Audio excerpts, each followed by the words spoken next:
Hello all, రాజా సాబ్. So teaser అయితే చాలా సూపర్గా ఉంది. నిజంగా మారుతికి గుడి కట్టినా తప్పులేదు. గాడ్ లెవెల్ విజువల్స్ అండ్ ఆ స్టోరీ టెల్లింగ్ ఏంటి, అసలు ఆ విఎఫ్ఎక్స్ కానీ ఆ గ్రాఫిక్స్ ఏంటి అండ్ ప్రతిదీ అసలు vintage Prabhas is back.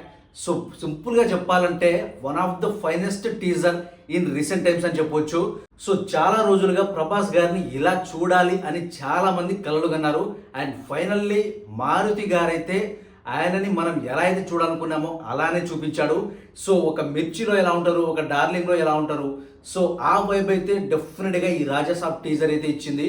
So సింపుల్గా చెప్పాలంటే one of the finest horror ఫ్యాంటసీలో కూడా one of the finest teaser cut ఇది. Not only for Prabhas fans or Maruthi, so everyone కొంచెం రిఫ్రెషింగ్గా ఫీల్ అయ్యారు. అండ్ మన తెలుగులో కూడా చాలా రోజులుగా ఒక ప్రాపర్ హారర్ సినిమా, అంటే ప్రాపర్ హారర్ కామెడీ సినిమా అసలు రాలేదు. అసలు ఎవరు ట్రై కూడా చేయట్లేదు. ఎంతసేపు ఈ యాక్షన్ థ్రిల్లర్స్ వీటి మీద పడుతున్నారు తప్పితే. సో ఫైనల్లీ ఒక మంచి హారర్ కామెడీ థ్రిల్లర్ మూవీ అయితే మన ముందుకు రాబోతుంది. సో టీజర్ అయితే ఫెంటాస్టిక్గా ఉంది అండ్ కొన్ని సీన్స్ అయితే టాప్ నాచ్లో ఉంది. సో అసలు నిజం చెప్పాలంటే మారుతి దగ్గర నుంచి ఇలాంటి కైండ్ ఆఫ్ ఒక అవుట్పుట్ని అయితే అసలు ఎక్స్పెక్ట్ చేయలేదు. టూ బ్రిలియంట్గా ఉంది. అండ్ సెకండ్ థింగ్ ఏంటంటే ప్రభాస్ గారి లుక్స్, హీరోయిన్స్, కామెడీ అన్ని టాప్ లెవెల్లో ఉన్నాయి. బట్ ఆ రాజా గారి గెటప్లో మాత్రం ఆయన్ని తీసుకోకుండా ఉండాల్సింది.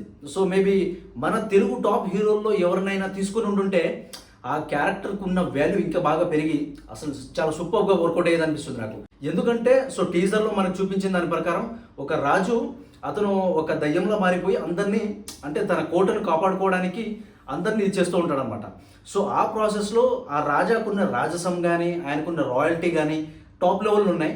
సో మన తెలుగులో ఎవరైనా స్టార్ హీరోస్, అంటే కొంచెం సీనియర్ హీరోస్లో ఎవరైనా నాగార్జున గారు లాంటి, వెంకటేష్ గారు లాంటి, అలాంటి ఒక లేదా బాలకృష్ణ గారు అయితే పర్ఫెక్ట్గా ఉండేది ఆ క్యారెక్టర్కి. సో ఇదైతే నా జెన్యూన్ ఒపీనియన్, నిజంగా చెప్తున్నా. సో జస్ట్ ఈ ఒక్క థింగ్ సినిమాలో పడి ఉంటే మాత్రం సినిమా రేంజ్ వేరే లెవెల్లో ఉండేది. అండ్ ఆఫ్ కోర్స్ మనకు తెలుసు మారుతి గారు హారర్ మూవీస్ని ఎంత బాగా తీస్తారు అనేది.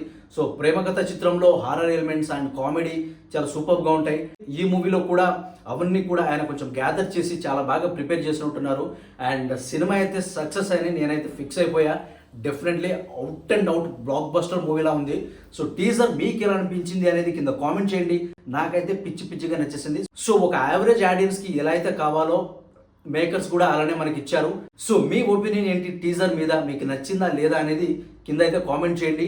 అండ్ ఈ వీడియోని లైక్ చేయండి, మన ఛానల్ని సబ్స్క్రైబ్ చేసుకోండి.